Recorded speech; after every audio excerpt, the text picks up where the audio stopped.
ராஜேஸ்வரி பிரியா, 3 ஆண்டு கால திமுக ஆட்சி நல்லா இருந்ததா? இல்ல எப்படி நல்லா இருந்ததுன்னு சொல்ல முடியும் இவ்வளவு வேதனையோட இருக்கும்போது? சார் நிறைய அப்படி என்ன உங்களுக்கு வேதனை? இல்ல மக்கள் வேதனையில தவிக்கிறாங்க. எல்லா விலைவாசி உயர்வு, சொத்து உயர்வு, மின் கட்டண உயர்வு, இந்த உயர்வெல்லாம் இருக்கட்டும், இப்ப இவங்க நிறைய உயர்ந்திருக்குன்னு சொன்னாங்கல்ல, அது உயர்ந்திருக்கிறப்ப ஒரு உயர்வு மட்டும் அவர் சொல்ல மறந்துட்டாரு. தமிழ்நாட்டோட கடன் இருக்குல்ல, இதுவரைக்கும் இந்தியா சுதந்திரம் அடைஞ்சதுல இருந்து கடந்த 70 ஆண்டுகள்ல தமிழகத்தை ஆட்சி செய்வதற்குள் வாங்கிய கடன்ல 82.5% இந்த திமுக ஆட்சி இப்ப மட்டுமே வாங்கியிருக்காங்க. 3 லட்சம் கோடி என்ன பேச விடுங்க, அதுக்கப்புறமா பேசலாம். நீங்க இன்னைக்கு கடன் வந்து 7,26,000 கோடியாக இருக்கு. இவங்க ஆட்சி பொறுப்பேற்ற போது 4.5 லட்சம் கோடியாக இருந்தது. இவர்கள் வாங்கி இருக்கிற கடன் நான் தெளிவா சொல்றேன் சார். நான் வந்து இது கணக்கு தரவுகள், இதுல எந்த பொய்யும் கிடையாது. 3,76,700 கோடி அப்படிங்கிறது இவர்கள் இப்போது இந்த 3 ஆண்டுகள்ல வாங்கிய கடன். இந்த உயர்வுன்னு சொன்ன இடம் இருக்கு பாருங்க, அது முழுக்க இங்க தமிழ்நாட்டில் இருக்கிற ஒவ்வொருத்தர் தலையிலையும் 1,4 லட்சம் ரூபாய் கடன்ல இருக்கும். ஒரு குடும்பத்தில் 5 பேர் இருந்தாலும் அவ்வளவுதான், நம்மள்ட்ட 6 லட்சம் ரூபாய் நம்ம கடனாளி. அந்த நிலைமைக்கு நீங்க உருவாக்கி இருக்கீங்களே, அதை மட்டும் நீங்க பேசல, அதை பற்றி மட்டும் உங்களுக்கு பேச மனம் வரல. இவ்வளவு கடன் வாங்க வேண்டிய அவசியம் என்ன? இன்னும் சொல்ல போனா நிதி பற்றாக்குறை அளவை குறைக்கிறோம்னு சொன்னாங்க, அது அப்படியே அதிகமாயிட்டே வருது. இது இவ்வளவு 18,000 கோடிக்கு வந்துரும்னாங்க, இப்ப 45,000 கோடிக்கு வந்துட்டு 24-25ல கடனோட தொகை என்ன ஆக போகுதுன்னா கிட்டத்தட்ட 8,33,361 கோடியாக மாற போகிறது. பயமா இருக்கு. நீங்க ஆட்சி செய்யற முறை நிர்வாகத்திறன் இல்லாம நீங்க விளம்பர ஆட்சிக்காக நீங்க எல்லா துறைகளிலுமே கடனை வாங்கி குவித்து இன்னைக்கு 63,772 கோடி வட்டி மட்டும் கட்டுறோம். வருடம் வட்டி மட்டுமே இவ்வளவு ரூபாய் கட்டிட்டு இருக்கோம். இதையெல்லாம் நான் சொல்லணும். அதற்கு அடுத்தாற் போல மக்களுடைய பிரச்சனைகள்லாம் நிறைய இருக்கு. ஏன்னா இன்னைக்கு அரசு துறைகள்லங்க தற்காலிகமாகவும் ஒப்பந்த பணியாளர்கள்லாம் போராட்டம் நடத்தும் போதெல்லாம் திமுக என்ன செய்தார்கள், பொய் வாக்குறுதி அவர்களுக்கு கொடுத்து அவங்க நிரந்தரமாக்குவோன்னு சொல்லி அவர்கள்ட்ட அப்படியே பொய் சொன்னாங்க. இன்றைக்கு அவர்கள் கோரிக்கையை புறந்தள்ளிட்டாங்க. எந்த கோரிக்கையுமே யாருமே கண்டுக்கல, தவிச்சு போய் நிக்கிறாங்க. உங்களை நம்பி உங்களுக்காக நாங்க எவ்வளவோ வாக்குகள் எல்லாம் சேகரிச்சோம், உங்களோட பொய் வாக்குறுதிகளை நம்பின்னு சொல்லி தத்தளிச்சுக்கிட்டு இருக்காங்க. மத்திய அரசு வந்து இந்த 12 மணி நேர வேலையை அறிவிச்சாங்க. அத பாஜக மாநிலங்கள் இருக்குல்ல, அரசாளக்கூடிய மாநிலம், அங்கேயே அவங்க ஏத்துக்கல, யாருமே ஏத்துக்கல 12 மணி நேரம் வேலை பார்க்கணுங்கிறது. ஆனால் தமிழக அரசு அந்த சட்ட மசோதாவை இமிடியேட்டா நிறைவேற்றுது, மனசாட்சியே இல்லாம. அதை அழுத்தம் கொடுத்து எதிர்கட்சியுடைய அழுத்தம் இருந்ததுனால அதை திரும்ப பெற்றது அப்படிங்கிறது அது அடுத்த விஷயம். ஆனால் எந்த இடத்திலையுமே மக்களை பற்றி சிந்திக்காத ஒரு ஆட்சிங்கிறதுக்கு எடுத்துக்காட்டாக நம்ம அதை சொல்லலாம். அதற்கு அடுத்தால் போல அதே மாதிரி திருமண மண்டபத்துல மது, இதுவுமே அழுத்தம் கொடுத்து எடுக்கப்பட்டது தானே தவிர அமல்படுத்தப்பட்டது. இது வந்து யாராலையுமே மறுக்க முடியாது. ஆனா அதுக்குதான் எல்லாரும் எதிர்கட்சி எல்லாம் என்ன சொன்னாங்கன்னா யூட்டன் அரசு அப்படின்னு சொன்னாங்க. அதுக்கு உடனே என்ன விளக்கம் கொடுக்கறாங்க, நாங்க ஜனநாயக அரசு, எங்க கூட்டணி கட்சியோ எதிர்கட்சியோ எங்களுக்கு ஒரு விஷயத்தை சொன்னா நாங்க அக்செப்ட் பண்ணிக்கிறோம் அப்படின்னு சொல்றாங்களே. சிந்திக்க தெரியாதவர்கள், மக்களை பற்றி நினைக்காதவர்கள் இந்த வசனங்களை பேசி ஏமாத்தினதெல்லாம் மக்களுக்கு தெரிஞ்சு போயிட்டு இனிமே அவர்களோட கதை இங்க நடக்காது. பொங்கல் பரிசு தொகை முதல் ஆண்டு என்ன கொடுத்தாங்க, பரிசு பொருட்களை கொடுத்தாங்க, அதுல 500 கோடி ஊழல் செய்தாங்க. வெளி வட மாநிலத்திலிருந்து எல்லா பொருளையும் ஆர்டர் போட்டு வாங்கினாங்க, அதுல ஏகப்பட்ட ஊழல். அடுத்த உடனே அடுத்த பொங்கல் என்ன பண்ணாங்க, எந்த பொருளுமே கிடையாதுன்னு சொல்லி வெறும் 1000 ரூபாய் பணம் மட்டும் கொடுத்தார்கள். இதெல்லாம் வந்து மக்கள் பார்த்துக்கிட்டு தானே இருக்காங்க. இதே சென்ற ஆட்சியில என்ன நடந்துச்சு, கொரோனா காலகட்டத்தில் எவ்வளவு சிறப்பா செயல்பட்டாங்க. அந்த முதல் அலைக்கும் 2வது அலைக்கும் உள்ள வித்தியாசமே ஏகப்பட்டது. அதாவது இவங்க ஆட்சி பொறுப்பேற்ற உடனே அந்த 2ஆம் அலை வந்தது. அந்த 2ஆம் அலையில ஆம்புலன்ஸ்ல இறந்தவங்க மட்டுமே 10,000 பேருங்க. அந்த அளவுக்கு இவர்களால நிர்வாகத்திறன் இல்லாம மருத்துவமனையில எங்கேயுமே அங்க பெட் இல்ல, அரசு மருத்துவம் ஆக்சிஜன் இல்ல, அவர் அங்க சமாளிக்கக்கூடிய ஒரு சூழ்நிலையை உருவாக்காம பல உயிர்களை நம்ம இழந்தோம். இதெல்லாம் தான் நாம யோசிக்கணும். ஏன்னா இந்த 3 ஆண்டுகள் அப்படிங்கிறதுக்குள்ள பல பிரச்சனைகள், இதுல குறிப்பா நம்ம உயிர் பிரச்சனையை பேசியாகணுமே. நான் அந்த கொரோனா பத்தி சொல்றேன்.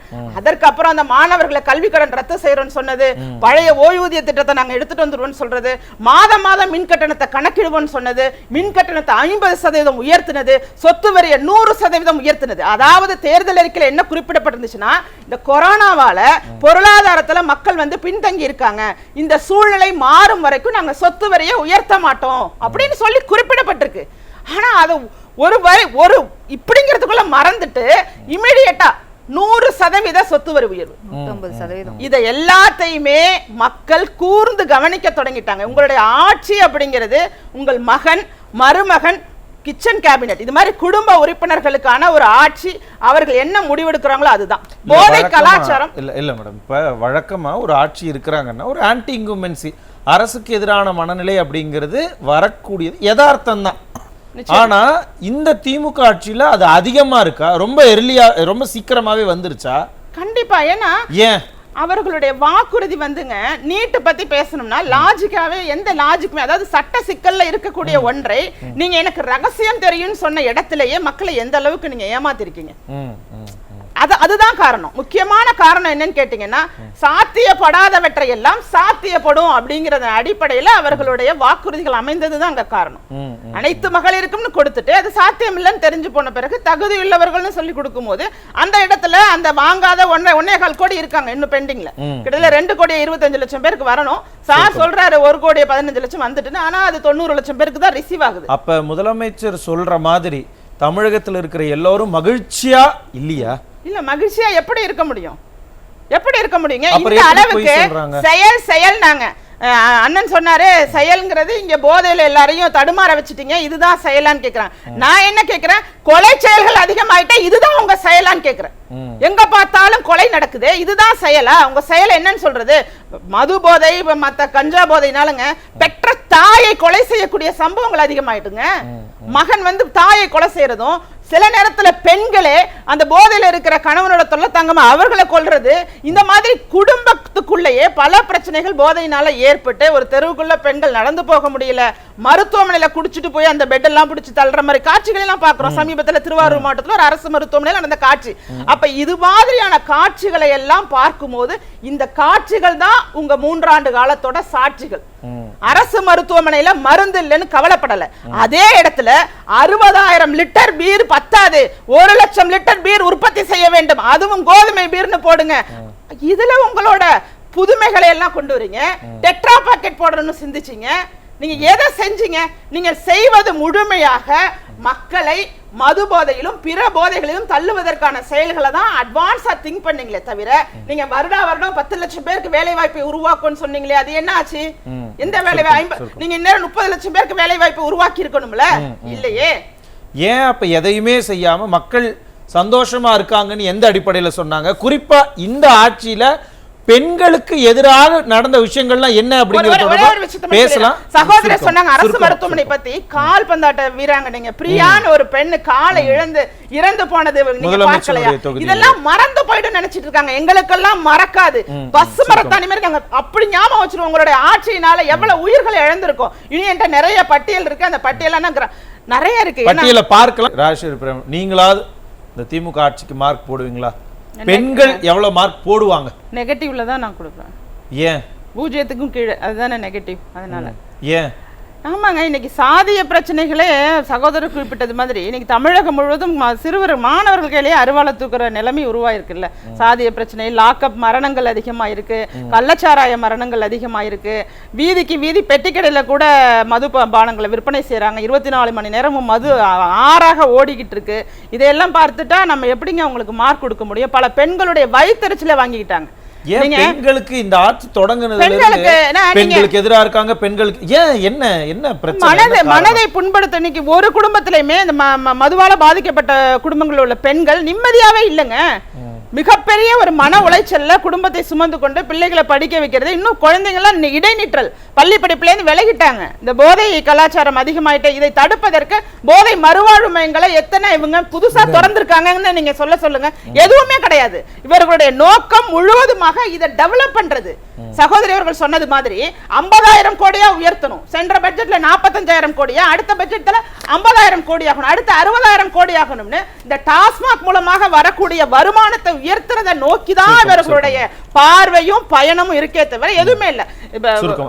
அதாவதுங்க, மாண்புமிகு எதிர்க்கட்சி தலைவர் திரு எடப்பாடி கே பழனிசாமி அவர்கள் விவசாயிகளை நோக்கிங்க அவ்வளோ விஷயம் நல்லது, அவ்வளோ நன்மைகள் விவசாயிகளுக்காக செய்திருக்கிறாங்க. இன்றைக்கும் பொதுவாக இன்னைக்கு முதல்வராக செயல்படும் நிலையில் அவர்கள் தான் இருக்கிறார்கள். ஆனா இன்னைக்கு இவங்க குழுன்னு எங்க போவோம், அங்க போவோமா, எங்க என்ஜாய் பண்ணுவோம், இந்த மனநிலையில திமுக இருந்துகிட்டு இருக்கு. அதிமுக வந்து பாதிச்சவங்களை போய் நேர்ல பாக்குறது, மருத்துவமனையில பாக்குறது, அதெல்லாம் வந்து பொதுச் செயலாளர் அவர்கள் அவங்க செஞ்சுக்கிட்டு இருக்காங்க. இதுவே ஒரு வித்தியாசம். ஏன்னா எலெக்ஷன் முடிஞ்சிட்டுனா மக்களை நாங்க மதிக்கவே மாட்டோம், உதாசீனப்படுத்திடுவோம், அவர்கள் எங்களுக்கு தேவையில்லை. அடுத்த சட்டமன்ற தேர்தல் அப்ப அவர்களுக்காக உங்கள் தொகுதியில் தான் ஸ்டாலின் 100 நாள்ல உங்களுக்கு தீர்வு அது இதுன்னு அப்படியே கொஞ்ச கிளம்பி நாள் ரெஸ்ட் எடுத்தாங்க. இப்ப 26க்கு பிறகு பெரிய இல்ல, இந்த ரெஸ்ட் விளம்பரம், எடுக்க இந்த வேண்டியதுதான். விளம்பரங்கள். நன்றி நன்றி. அதையே உயர்த்திக்கிறத எடுத்துக்கிறேன். சகோதரி, ரொம்ப சுருக்கம். கொரோனா வார்டுக்குள் முதலில் போனவர் மாண்புமிகு முதல்வர் என்ன ஸ்டாலின் சொல்ல? அவர்கள். நீங்க கொரோனா பிஜேபிக்கு உங்களுக்கு அப்புறம் என்ன வித்தியாசம்? இது பாத்திரத்தை எடுத்து தட்டுனா கொரோனா ஓடிருமான்னு கேட்டோம்.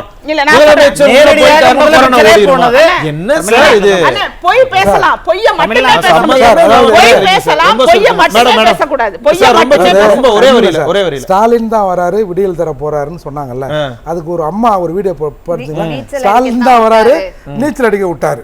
அதான் இந்த வெள்ள பாதிப்பு. ஐயோ, அதெல்லாம் உள்ளபடியே மறக்கவே முடியாது. மக்கள் வந்து தத்தளிக்கிறாங்க, கஷ்டத்துல நீச்சல் அடிச்சிட்டு இருக்காங்க.